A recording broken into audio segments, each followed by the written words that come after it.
আসসালামু আলাইকুম, welcome to my channel Tamnis cookbook. আজ অনেক দিন পর আমি হাজির হয়ে গেলাম একটা মজাদার বিকালের নাস্তার রেসিপি নিয়ে।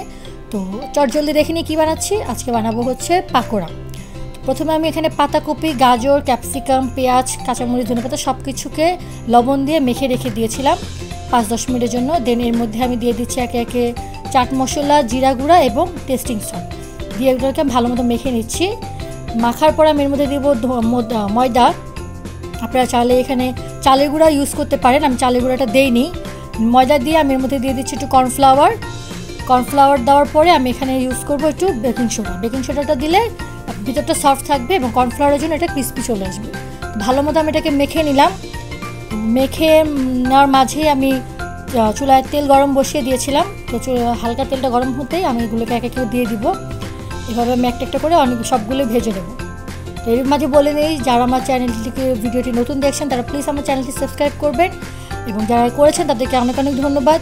সবাই লাইক, কমেন্ট এবং শেয়ার করে আমার পাশে থাকবেন এইভাবে সবসময়।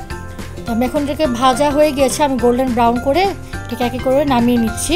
আমি একটা ঝুড়ির মধ্যে টিস্যু বিছিয়ে এটাকে নামিয়ে নিচ্ছি। আজ অনেক দিন পরেই একটা ভিডিও আপলোড করলাম, আশা করি আপনাদের ভালো লেগেছে। ইনশাল্লাহ আমি আবার নতুন কোনো রেসিপি নিয়ে আপনাদের মাঝে হাজির হয়ে যাব। সে পর্যন্ত সবাই ভালো থাকবেন, সুস্থ থাকবেন। আল্লাহ হাফিজ।